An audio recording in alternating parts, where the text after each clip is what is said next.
يطبطب ودلع يا يقول انا اتغيرت عليه انا. On va s'asseoir parce que comme ça on bloque le bassin, ça permet de mieux travailler la poitrine. En bloquant bien le bassin, vous focalisez sur le haut du corps et moins sur ce qui bouge en bas. Ça va? Donc asseyez-vous pour faire ce travail-là. Alors, plusieurs positions, soit vous savez déposer les genoux au sol et donc à ce moment-là vous pouvez croiser les genoux sans problème en position un peu yoga. Si vous avez les genoux un peu relevés et que ça tire un peu, je vous conseille de prendre justement soit un bloc de yoga, soit des livres qui viennent en fait ici en dessous de votre genou pour venir poser en fait les genoux et éviter d'avoir des torsions dans les genoux ou de vous faire mal dans l'articulation. Au niveau de la position, donc soit les genoux croisés, si vous avez un peu de mal à garder les deux genoux croisés, vous pouvez allonger une jambe, voire les deux, mais en prenant attention à avoir toujours une position bien droite avec le dos. En même temps, comme ça, on travaille le renforcement musculaire. Donc, le dos, soit vous reculez une fesse et puis l'autre, donc vous vous aidez en fait pour bien placer le bassin. Et puis, une fois que vous êtes là, si vous avez tendance à être un petit peu courbé au niveau du bas du dos et à vous laisser aller, vous devez vraiment imaginer qu'on vient ici avec un doigt pousser dans le bas de la colonne, allongez-vous vers le haut, montez ici comme si vous aviez une ficelle, allongez ici les abdominaux, rentrez un peu le ventre pour que le dos soit bien droit et que ce travail se fasse. Donc vous allez en fait renforcer toute votre ceinture abdominale, donc les grands droits ici qui vont vous soutenir en fait et surtout renforcer le bas du dos, surtout si vous avez l'habitude d'être assise longtemps ou dans des positions debout longtemps. Cette partie-là se laisse vraiment aller, donc évitez évidemment de continuer à vous laisser aller quand on travaille dans tous ces mouvements-là. Donc dans cette position assise, bien droite, bien allongée, on va venir travailler la poitrine droite et gauche. Donc c'est un glissement qui va se faire sur le côté. J'avais pris comme image cette table en fait sur laquelle vous venez poser en fait votre poitrine. Bon, l'image est un peu bizarre, mais voilà. La table ne va pas bouger, mais par contre vous allez glisser sur votre table de droite à gauche. Donc gardez bien vos mains au centre. Par contre, vous allez venir à chaque fois glisser droite et gauche. Veillez à ce que ce soit toute cette partie-là qui vienne glisser à droite et à gauche. Donc même les épaules en fait vont rester parallèles au sol. Ça va? Vraiment pousser à la poitrine droite et gauche. Évitez qu'il y ait une épaule qui descende à droite ou à gauche, qu'il y ait une épaule qui pousse devant ou derrière.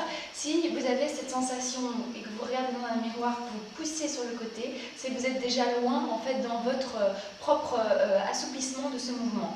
Allez un peu moins loin, mais gardez bien ce parallèle avec ce sol ici et là. Ça va? Donc c'est vraiment un mouvement qui part de là.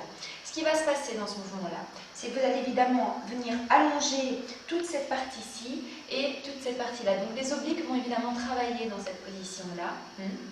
On le voit dans le ventre, hein, il y a des plis qui se font parce qu'on vient allonger, que les obliques viennent un petit peu se contracter. Dans le dos aussi, ça va un petit peu tirer.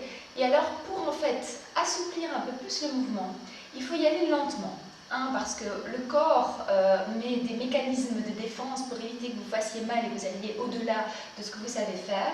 Et le fait de rester dans le mouvement, donc ici par exemple je vais rester moi sur ma droite, donc quand vous restez dans le mouvement, le corps en fait